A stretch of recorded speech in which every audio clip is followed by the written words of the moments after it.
Hello everyone, I am the Desert Gardener, and today we're going to be talking about simple home composting.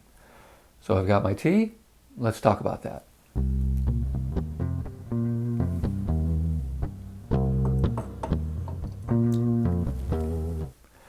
So there are lots of videos and websites that talk about composting. Now my issue with most of them is they're either way too complicated, you have to do a lot of math and ratios and take the temperature of the pile and things like that, or they're way too simple and they don't take your location and your humidity into account. So what might work in one part of the world won't work as well in other parts of the world. And making compost at home is really the best way to do it, because the compost that you buy in the home stores really isn't that great. If you look at the ingredients on most of them, a lot of these companies will really have rather broad definitions of what is considered compost. So making it at home is really the best way to do it. And it's very cheap and it's very easy. So I've broken it down into 5 steps. And I'm going to go through those steps in the order of how important they are. So the first one is you need 2 piles.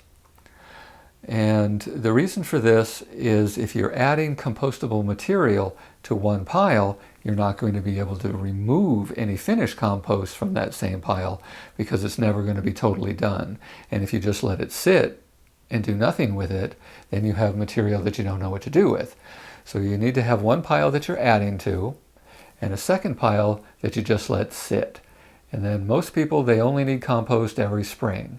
So what I do is every spring, I remove from that second compost pile while I'm adding to the first one, and then I simply switch, begin adding to the second one, and I let the first one sit. And it'll sit all year, and then next spring, I do it again. And this works out very well. So while we're on the subject of this, you need to decide whether you want to have a compost pile, a compost bin, or a compost drum. Now each one has their advantages and their disadvantages. For example, a pile is very cheap. There's nothing to buy. Just throw your stuff in a pile. But the disadvantages is if you live in the desert, it's going to dry out much more quickly. If you live in an area there's lots of animals or rodents, they're going to be attracted to it more often. However, a bin that has a cover or a lid, it'll dry out less quickly. The animals won't be able to get into it. But there is an initial cost. Most of them run about $50–60. So if you're going to be buying 2 of them, you can see that there's an initial cost there. Now the last one is a drum. Now I definitely don't recommend a drum for a couple reasons. The first one is a compost pile should always be touching the earth because the bacteria and the worms and the stuff that's going to be breaking down your material actually comes up from the ground. So you can't put your compost pile on cement and you can't put it up in the air without adding special techniques to it. Now it can still be done. For example, if you have a drum, you can take a shovelful of good quality garden soil and add that to it. That'll get your bacteria and your worms and things in there. Or you can buy compost starter from the store. But they also have a tendency to leak, and they're very small and they're very expensive. So they're really not a good option unless you have no other option.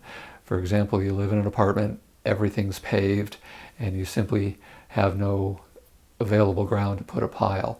And then the drum might be an option for you. So the next thing you need to think about is what you're going to put in the pile. Now, technically, you can put anything that was ever alive in a compost pile. However, there are some special techniques that you have to do if you're going to be putting animal products in your compost pile. And these are techniques that I'm not going to talk about today. This is simple, basic composting. So no meat, no bones, no scat, no manure.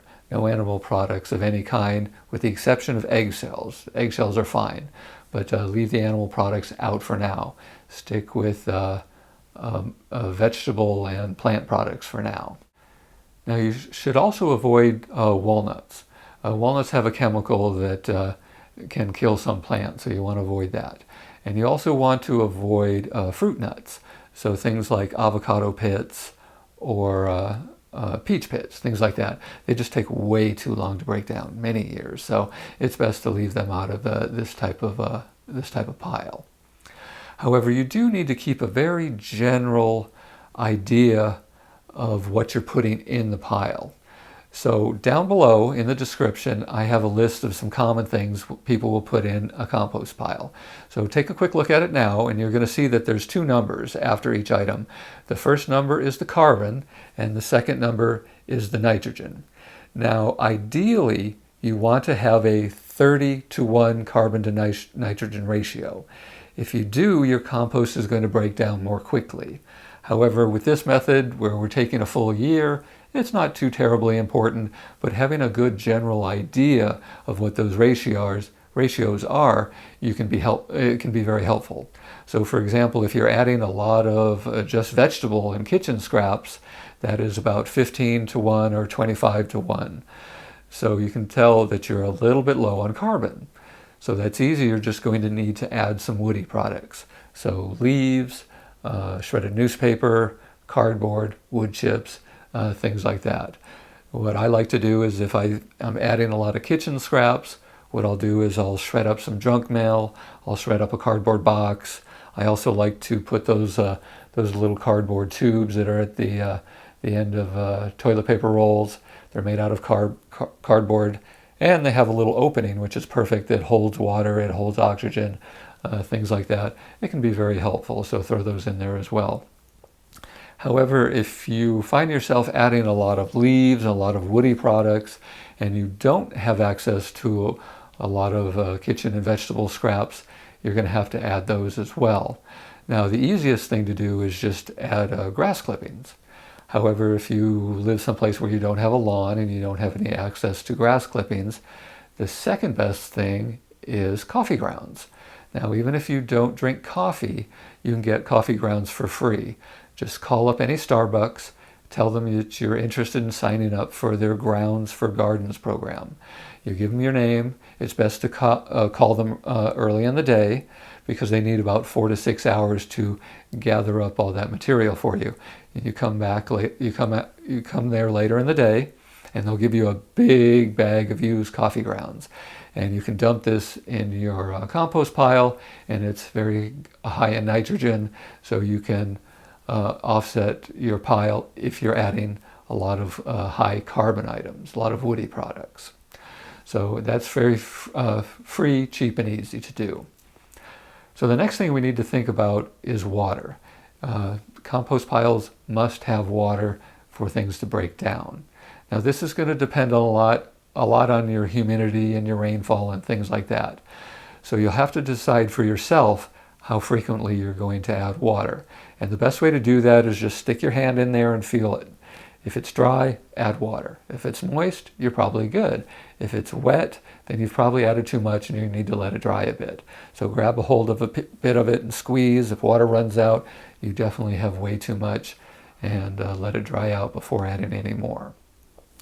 Now, while we're talking about water, we need to make a note about municipal water and fluoride. Many municipal water systems will add chemicals that will kill bacteria. And of course, bacteria is what breaks down your compost pile. So that can be kind of counterintuitive there. So you want to use well water or rainwater if you can. Now, I unfortunately don't have access to either of those things, so I do use regular tap water, and it does work. It's a lot slower, but it does work. That's why this full 1 year method is what I recommend for most people. You can use tap water. It will still break down just a bit more slowly, but it will break down eventually. So the next thing you need to think about is the oxygen. The pile and the bacteria and the worms and things like that, they need oxygen. And the best way to get oxygen into the pile is to turn the pile. Just simply take a pitchfork and turn it. Now the proper way to do it is actually to move the pile from one location to the other. So you just shovel it from one spot to the other. But that's a lot of effort, and it's kind of time consuming, and it's not totally necessary in my mind. What I do is I just take the pitchfork, shove it in the pile, give it a good twist, pull it out, and then move it to the next spot, and just keep doing that until I get it all pretty well mixed in. Now, while we're talking about oxygen, I want to make a quick note about grass clippings. As I mentioned before, grass clippings are great to add to your pile.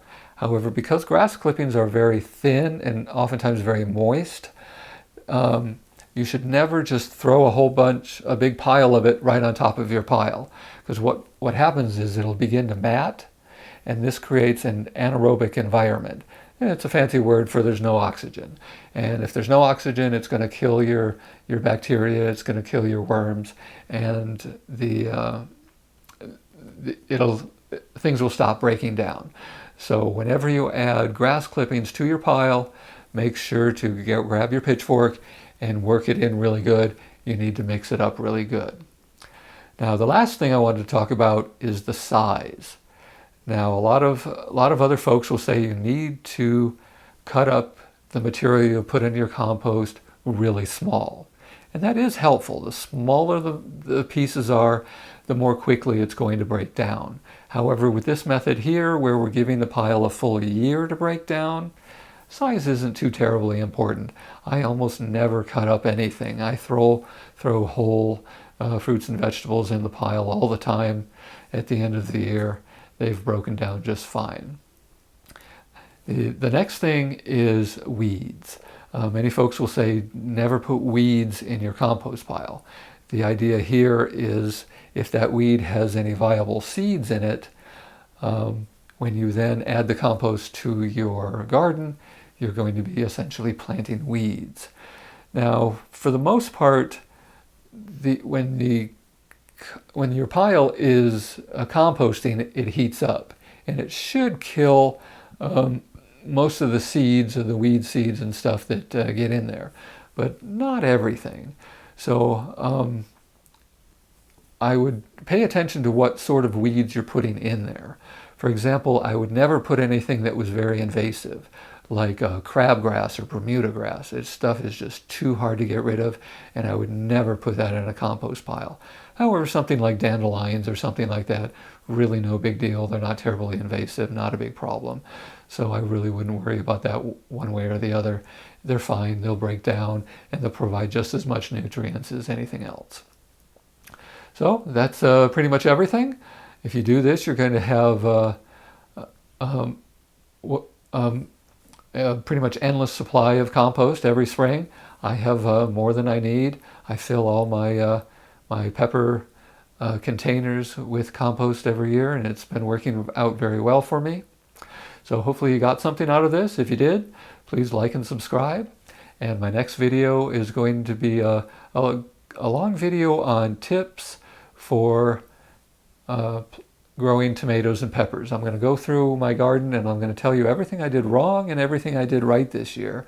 And hopefully we'll both learn something. So I'll see you then.